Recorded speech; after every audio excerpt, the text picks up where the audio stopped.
오늘 하나님 말씀은 사도행전 12장 1절부터 10절까지 말씀입니다.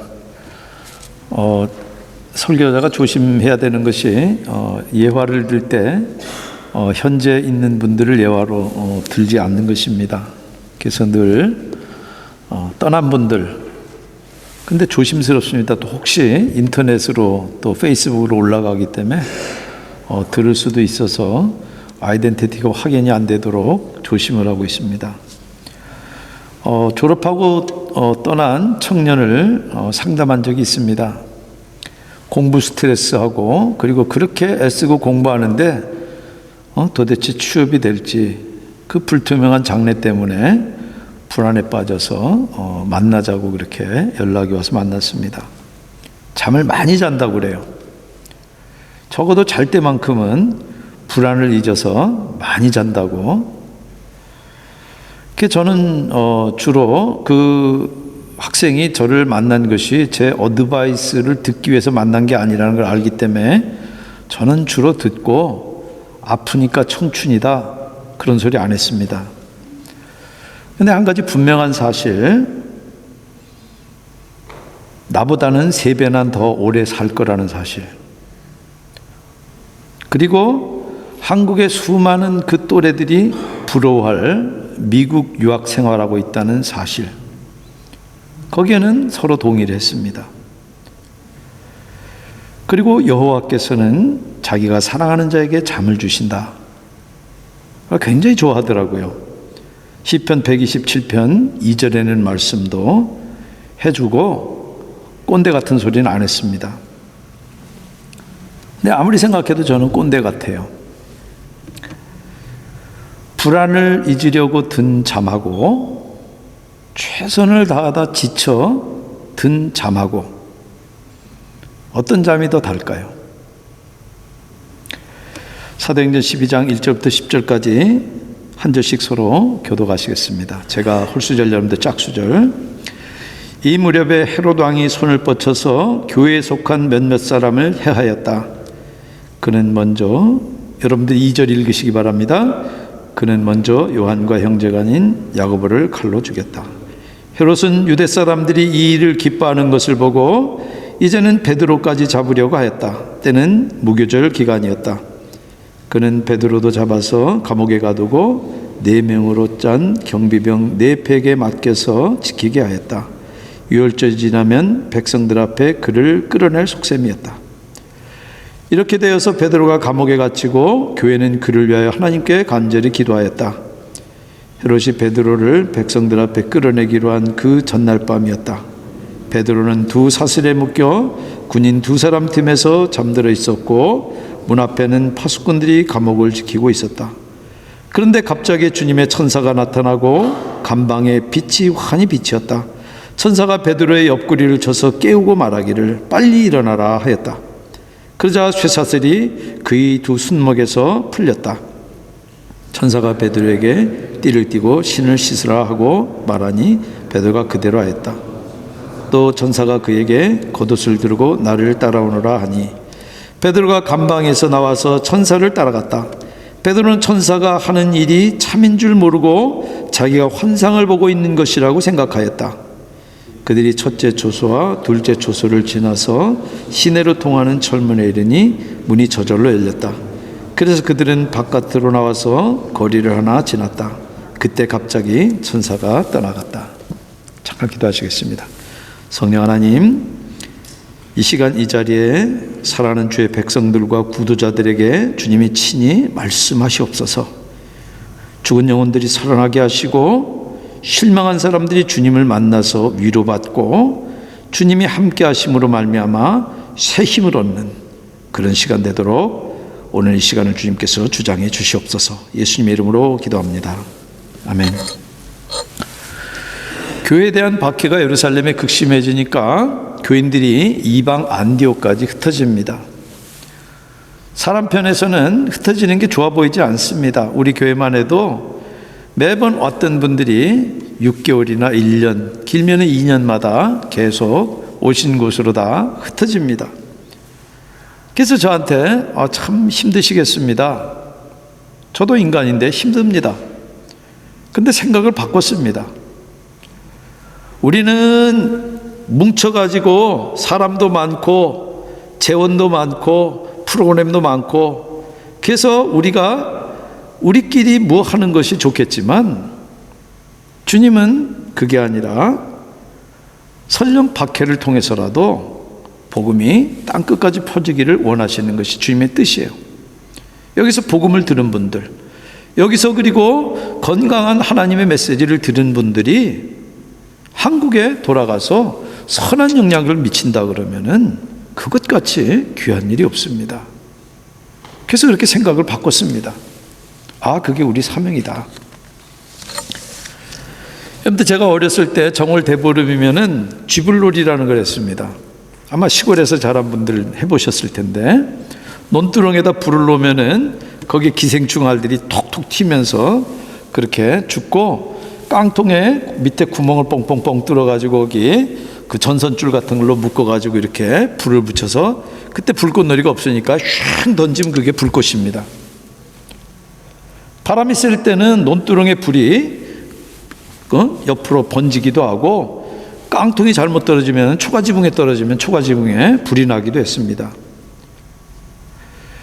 그래서 불이 나면은 소나무 가지를 꺾어서 이렇게 불을 끄는데, 내려친 소나무 가지가 불을 끄는 게 아니라 그때 불씨가 퍽퍽 그렇게 퍼져서 산불이 나기도 합니다. 그럼 놀던 애들은 다 도망가고 동네 사람들이 다 나와서 불 끄느라고 야단하고 그랬습니다. 근데 성령의 불이 지금 예루살렘으로부터 막 퍼져나갈 때, 마귀가 지금 그 불을 끄기 위해서 세상 권력을 충동질해서 지금 박해 소나무가지를 내리칩니다. 근데 불이 꺼지는 게 아니라 그 불씨가 도리어 번져서 페니키아와 키프로스와 안디옥까지 퍼진 겁니다. 바로 그 박해에 스데반이 이미 순교했고, 예루살렘 교회 지도자였던 요한의 형제 야고보 사도까지 순교합니다. 여러분들, 바로 이 뒷부분 보면 또 야고보가 또 나옵니다. 죽은 사람이 또 나오는 게 아니라 그 야고보는 예수님의 젖동생 야고보입니다. 나중에 사도행전 15장에 나오는 예루살렘 공회의 모더레이터, 거기 총회장이 되는 예수님의 젖동생이 나중에 예루살렘 공회의 지도자가 됩니다. 연이어서 이 야고보에 이어서 지금 베드로까지 죽이려고 감옥에 가두는데 바로 헤롯 왕의 짓입니다. 세례자 요한을 죽이고 예수님을 신문했던 헤롯 안티파스의 조카입니다. 여러분들, 이 당시에 이 분봉왕은 로마 정권이 세운 허수아비 왕이에요. 그렇기 때문에 민족의식이 강한 유대인들에게 비율을 맞추지 않고는 권력을 유지하기 어렵습니다. 그래서 정권을 유지하려면은 다수의 유대인들의 비율을 맞춰야 되는데, 여러분들, 다수를 결집시킬 수 있는 해묵은 방법이 뭔지 아세요?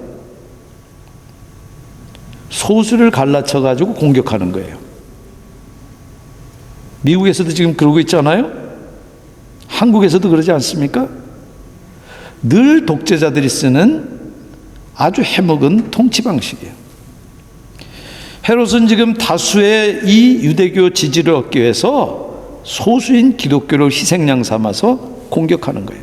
그래서 야고보도 죽이고 베드로도 죽이려고 하는데, 베드로를 체포할 때가 마침 무교절입니다. 무교절은 유월절이 끝나는 그 다음 날부터 일주일간이에요. 그리고 종교적인 절기 가운데서는 절대 재판이나 형 집행을 하지 않는 것이 유대 관습이에요. 그래서 형을 집행할 때까지 베드로를 감옥에 가둡니다. 성전에 성전에 이렇게 덧붙여 있는 북서쪽에 로마인들이 대부분은 총독이나 로마 군대가 오면은 가이사랴라는 이 지중해 연안에 있는 도시에 주둔합니다. 그러나 6월절이나 이럴 때 유대인들이 많이 모일 때는 시위나 이런 것들이 벌어질 위험이 있기 때문에 그때 예루살렘으로 옵니다. 그때 군대들이 고주하는 것이 바로 안토니아 망대인데, 거기에 있는 감옥이에요. 나중에 바울도 거기 갇힙니다.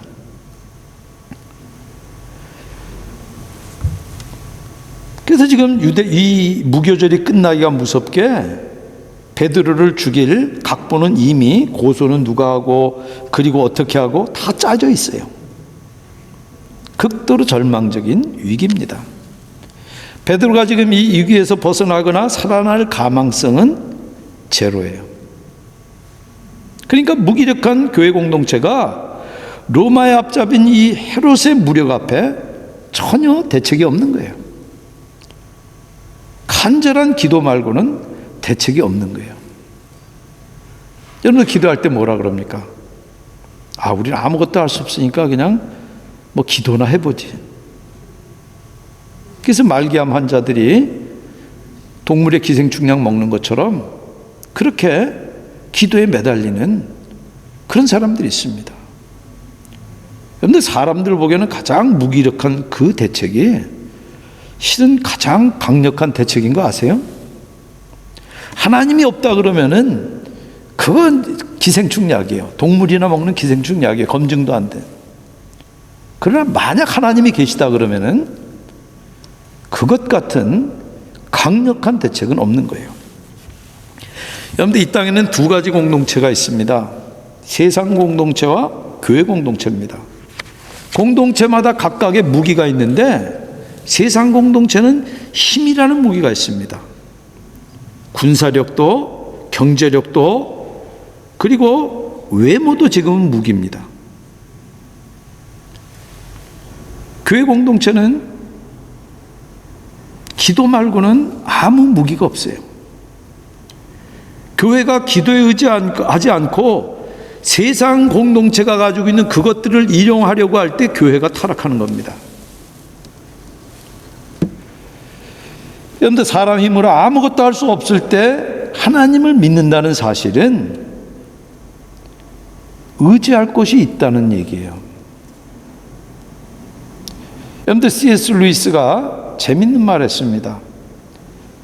하나님을 부인한다는 것은 내가 기쁠 때 감사할 데가 없다는 얘기고 내가 힘들 때 의지할 데가 없다는 얘기예요. 그러면 여러분들 기쁠 때 하나님이 없으면 어떡합니까? 좋은 일이 있어요. 그러면 여러분들 어떻게 말합니까? 역시 난 재수 좋아. 참 난 잘났어. 여러분들 어려울 때 어떻게 합니까? 이게 내 끝이구나. 이 인생 어떻게 하나님 없이 삽니까? 여러분들 사도 바울이 이야기한 것처럼 내가 약할 그때 오히려 내가 강할 수 있는 그 무기가 바로 기도입니다. 교회가 바로 그 무기를 꺼냅니다. 그래서 5절 베드로를 위해서 간절히 하나님께 기도합니다. 그런데 그 기도하는 사이에 감옥에서는 코미디 같은 일이 벌어집니다. 6절 보면 헤롯이 베드로를 백성들 앞에 끌어내기로 한 전날 밤이었다. 베드로는 두 쇠사슬에 묶여 군인 두 사람 틈에서 잠들어 있었고 문 앞에는 파수꾼들이 감옥을 지키고 있었다. 지금 날만 새면 끌려나가서 야고보처럼 죽을 베드로인데 뭐합니까? 자고 있어요. 반대로 죄수를 사슬에 묶고 겹겹이 지키고도 간수들은 뭐합니까? 두 눈을 부릅뜨고 있어요. 얼마나 코미디 같은 상황이 지금 벌어졌습니까? 여러분들 본문 잘 보면은 베드로는 지금 신발도 벗고 허리띠도 푼 채 지금 자고 있어요. 그러니까 천사가 깨워가지고 뭐라 그럽니까? 신발 신어 허리띠 매 외투 입어. 그리고 얼마나 깊이 잠에 떨어졌는지 7절 베드로 그래도 안 일어나니까 천사가 어떡합니까? 옆구리를 쳐서 깨워야 될 지경으로 자고 있어요. 여러분들 그런 상황에서 지금 깊이 잠에 떨어진 그 배짱과 평안이 어디서 옵니까? 여러분들 그런 비슷한 상황에서 사도 바울은 빌립보 감옥에 갇혀가지고 찬송합니다. 근데 황금입이라고 하는 별명을 가진 이 크리소스톰이라는 설교자는 그 두 상황을 비교하면서 옥중에 골아떨어진 베드로나 옥중에서 찬송한 바울이나 얼마나 영광스럽고 얼마나 아름다워. 근데 사람 눈에는 벗어날 길 없는 외통수입니다. 날만 밝으면 베드로나 바울 다 죽을 게 뻔해요. 제자들은 요때로부터 10년 전에 주님께 들었던 말씀이 있습니다. 마태복음 20장 23절에 이 야고보와 요한의 어머니가 와가지고 예수님에게 인사청탁을 했어요. 예수님께서 이제 왕으로 오르시면은 우리 두 아들 한 놈은 오른편 왼편. 그러니까 예수님이 뭐라고 답하셨냐면은 그거는 하늘아버지가 알아서 하실 것이고 너희가 너희 잔을 받을 것이다. 그 잔은 예수님이 받으시는 고난의 쓴 잔을 이야기하는 거예요. 그러니까 야고보 이미 죽었죠. 베드로도 지금이 내가 이 쓴 잔을 받을 때구나, 그렇게 여겼을 겁니다. 그러면 두려워 떨 텐데 전혀 불안하거나 요동치 않습니다. 그러니까 깊은 잠에 골아 떨어지는 거예요. 여러분, 베드로가 지금 배짱 좋게 골아 떨어진 그 시간에도 예루살렘 교회는 잠들지 못합니다. 마가 요한의 어머니 마리아 집에 모여서 가장 연약한 사람이 할 수밖에 없는 가장 강력한 무기, 기도에 매달립니다. 그런데 지금 천사가 옆구리를 쳐서 깨우고도 베드로가 아직 비몽사몽간일 때 너무, 여러분들 아주 깊이 자다가 깨면 어떡합니까? 애들 깨웠는데 어떻게 해요? 정신이 없잖아요. 베드로가 지금 그런 거예요. 두 손을 채운 쇠사슬이 풀리니까 신을 신고 허리에 띠를 띠고 겉옷을 두르고 겹겹이 감옥문을 빠져나와서 풀려납니다. 감옥을 빠져나올 때까지도 비몽사몽이던 이 베드로가 마리아의 집, 가장 연약한 사람들이 모여서 기도에 매달린 곳으로 달려갑니다. 오늘 이 사도행전 12장 1절부터 10절까지 이 똑같은 본문을 가지고 중보기도의 위력이라고 하는 제목으로 어느 유명한 목사님이 설교를 했습니다. 예루살렘 교회 성도들의 중보기도의 위력으로 베드로가 살았다. 그러니까 열심히 기도해라. 그게 요지였어요. 얼마나 피상적이고 얄팍한 결론인지 모릅니다. 야고보는 기도 안에서 순교했고, 예루살렘 교회가 지금 베드로만 편해서 베드로만 위해서 기도했습니까? 야고보도 스스로도 기도했을 것이고 예루살렘 교회도 베드로를 위해서 기도했던 것과 똑같이 기도했을 거예요. 그러나 야고보는 순교했고 베드로는 삽니다. 물론 베드로도 이때로부터 10여 년 지나가지고 로마에서 순교합니다. 여러분들, 스데반도 죽음 앞에서 분명히 기도했을 텐데 순교합니다. 대신 하나님 우편 보좌에 예수님이 쓰신 걸 보고 자기를 저주하며 돌을 던지는 그 마귀 같은 무리들을 예수님과 똑같은 기도로 품어요. 스데반은 지금 거룩한 죽음을 맞이할 용기를 기도를 통해서 받은 겁니다. 기도가 거절된 게 아니에요. 그런데 분당샘물교회 청년들이 아프간 탈레반에서 붙잡혔을 때 한국교회가 기도했고, 저도 그때 샌드위치에서 부목사 하면서 청년부 지도하고 있었기 때문에 그때 죽은 청년 중에 한 사람이 청년부 담당 목사예요. 제가 하던 일이에요. 그래서 저도 열심히 기도했습니다. 근데 그 목사를 포함해서 두 청년이 죽었습니다.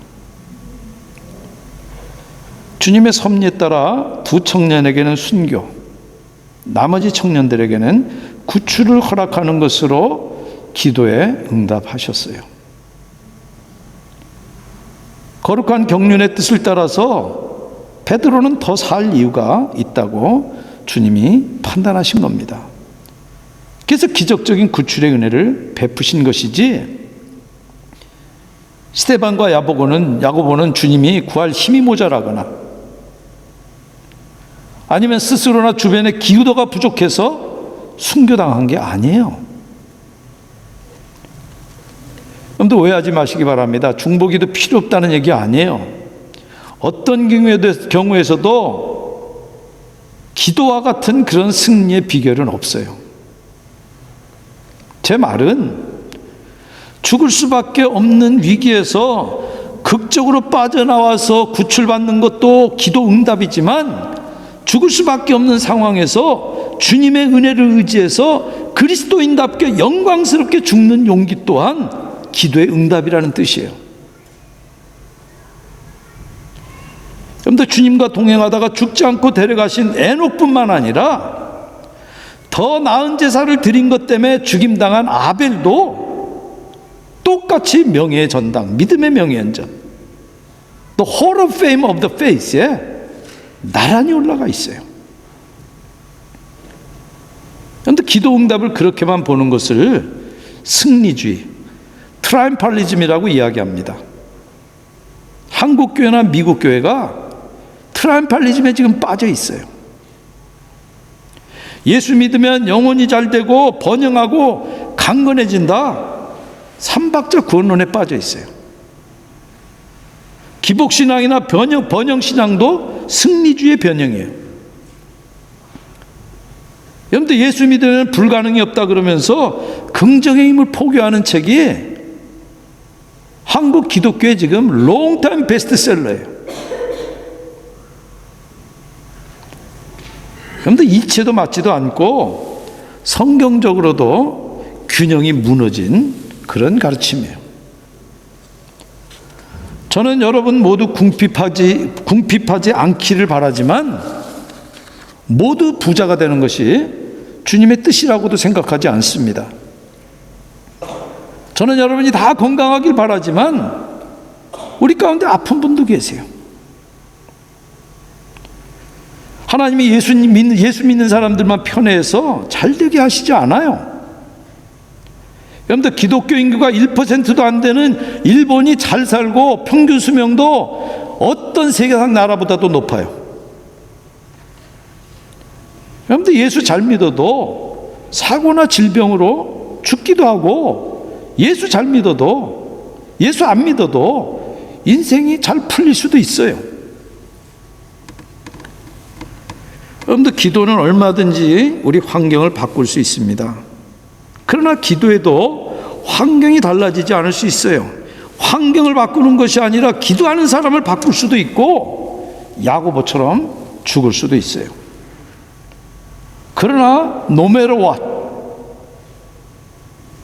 어떤 일이 일어난다 할지라도 한 가지 분명한 사실은, 설령 내가 기도하고 바란 그대로 응답되지 않는다 할지라도 주님은 당신의 경륜을 따라서 최선으로, 더 고결한 방향으로, 더 영광된 방법으로 성도들 삶에 역사하신다는 사실입니다. 그런데 주님과 같은 마음으로 기도를 통해서 당면한 문제를 함께 바라보게 되는 것이 기도의 응답이에요. 그래서 간절한 기도는 반드시 승리를 가지고 옵니다. 내 승리, 내가 원하는 방식이 아니라 하나님의 경륜을 따라서 하나님의 최선으로 기도는 반드시 응답이 됩니다. 여러분들, 옛날에 한국에 나온 잡지 중에, 요새는 나온지 모르겠는데, 뿌리 깊은 나무라는 곳에서 사형수를 이렇게 인터뷰하면서 르뽀를 했던 기사를 읽었던 기억이 납니다. 사형수에게는 절대 형 집행 일을 안 알려준다고 그럽니다. 딱 그날이 되면은 그 감옥 앞에 와가지고, 박한주, 오늘 집행일이다. 그러면 대부분 발버둥 치고 저항해서 간수 건장한 사람 4시부터도 감당이 안 된다 그럽니다. 근데 베드로 지금 어떻습니까? 날 밝으면은 집행될 사형수가 지금 깊이 잠에 떨어져요. 그런데 주님을 가차없이 신뢰하지 않고 주님의 절대적인 주권을 실제로 의지하지 않고는 안 될 일이에요. 베드로 기질상으로도 안 돼요. 그런데 사나 죽으나 나는 주의 것이다. 그 고백이 베드로 심령에 흔들림 없는 평안을 가지고 온 거예요. 그러니까 내 주여 뜻대로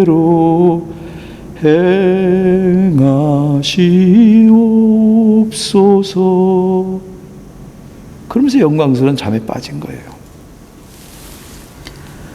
여러분들, 우리가 현실적인 문제 없는 사람 아무도 없습니다. 갓난에도 고민이 있어요.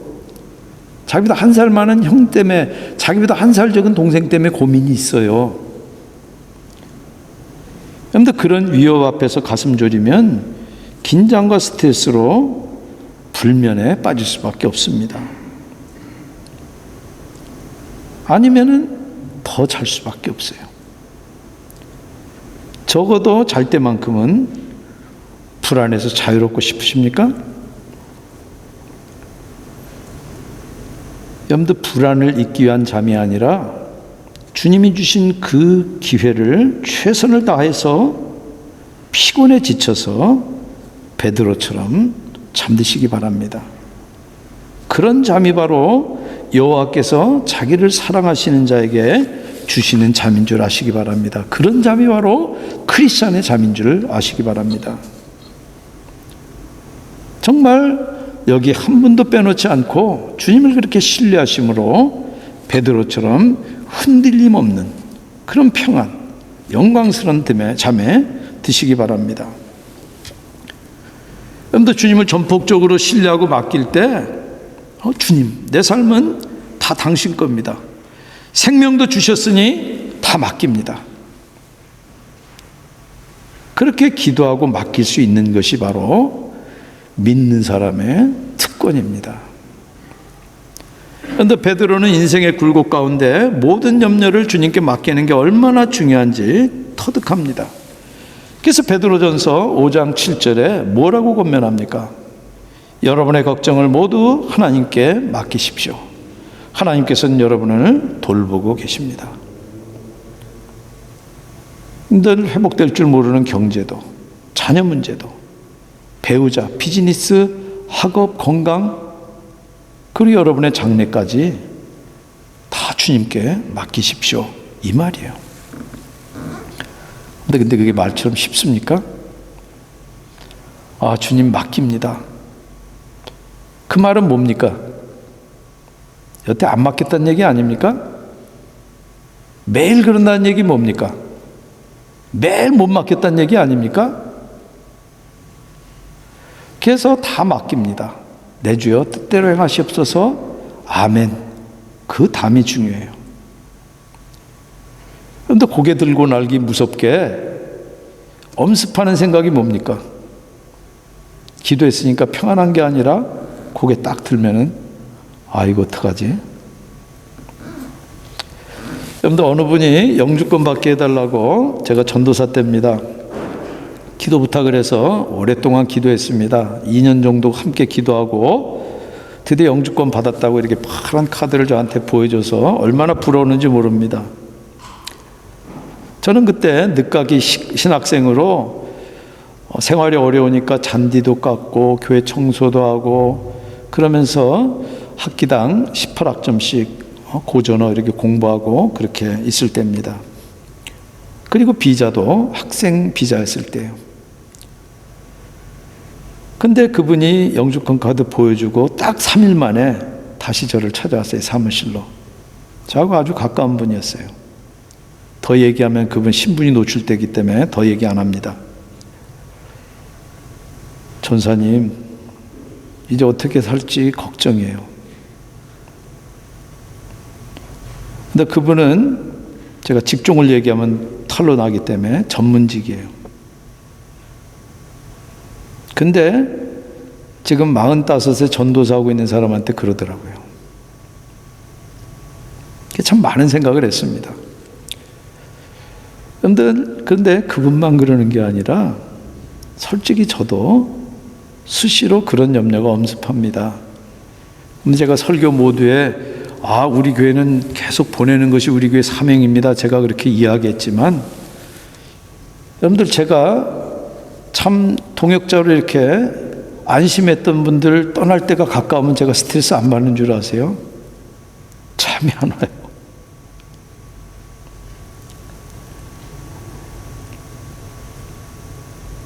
여러분들, 우리는 살 동안에 누구도 염려해서 자유롭지 않습니다.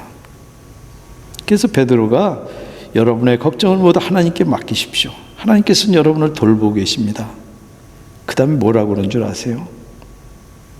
우리는 고절만 딱 띄어서 보는데 그 다음에 뭐라 그러냐면 정신을 차리고 깨어 있으십시오. 여러분의 원수 악마가 우는 사자같이 삼킬자를 찾아 두루 다닙니다. 결국 오늘 이 말은 염려와 불안이 어디서부터 온다는 얘기입니까? 그러면 그 불안을 어떻게 이길 수 있습니까? 염려의 불안은 우리의 원수, 우리를 고소하는 자, 사탄 마귀로부터 와요. 거기서 벗어날 수 있는 길은 우리 힘으로 애쓰고 노력 안 해봤겠어요? 지금 베드로가 그래서 안 된다는 거 아는 거 아닙니까? 그러니까 결국 우리는 하나님께 맡기는 수밖에 없다. 그럴 때 당면한 문제를 주님이 가장 잘 다루시고 최선으로 받고 가시는 것을 베드로가 그때 경험한 것입니다. 어떤 제가 상담했던 그 청년이 만나서 함께 이야기하면서 제가 한 일은 그 청년과 똑같은 마음으로 들어준 것밖에 없습니다. 함께 있어준 것밖에 없습니다. 근데 떠날 때 표정이 환하더라고요. 그런데 저는 그 청년을 위해서 기도해 준 것밖에 없고, 그리고 실제 제가 실질적으로 해줄 수 있는 건 아무것도 없어요. 대신 공부해 줄 수도 없고, 대신 제가 잡 어플라이 해 줄 수도 없고, 아무것도 해줄 수 없지만 제가 함께 있어주고 들어줬다는 사실이 그 청년을 다시 힘을 얻도록 하더라고요. 여러분들, 기도는 주님을 설득하는 공작이 아닙니다. 기도는 주님과 함께, 주님과 같은 시선으로 내 문제를 함께 바라보는 거예요. 그리고 그것을 주님께 맡기는 겁니다. 그러니까 한나가 주님 앞에 기도 제목이 있어서 눈물 콧물 짜면서 기도한 다음에 어떻게 합니까? 사무엘서 보면은 얼굴에 수색이 가셨더라. 왜? 신뢰했으니까.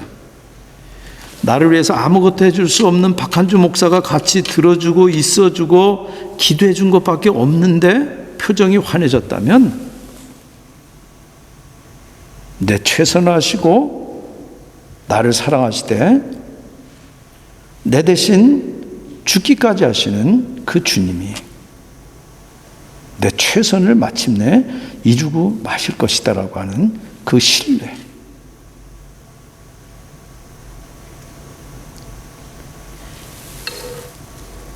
그러니까 지금 사형 집행을 앞둔 이 사형수가 깊은 잠에 쇠사슬에 꼭꼭 묶여서 두 군인들 틈에 겹으로 묶여가지고 잠든 거예요.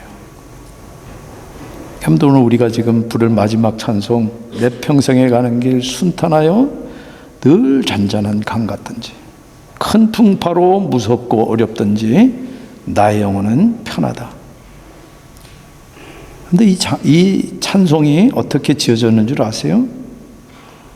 비즈니스 다 망하고 자기 가족들 먼저 영국으로 보내는데 대서양에서 배가 가라앉아서 자기 가족들, 자녀들 다 죽고, 그 사람이 자기 아내 만나러 가는 배 안에서 지은 노래예요. 그런데 그렇게 주님을 함께 찬송하면서 주님을 가차없이 신뢰하는 우리 생명공동체 제1장로교회 성도 여러분 다 되시기를 주님의 이름으로 축원합니다. 기도하시겠습니다. 참 좋으신 하나님, 주님이 계셔서 우리들이 어려울 때 부르짖을 수 있고, 내 최선을 나로부터 끌어내기 원하시는 주님이 계셔서 감사합니다. 주님이 우리를 찾으시는 것 이상으로 우리도 주님을 찾고 주님과 함께함으로 우리가 이 베드로와 같은 가차없는 신뢰와 흔들림 없는 평안 가운데 살 수 있도록 우리를 도와주시옵소서. 예수님의 이름으로 기도합니다. 아멘.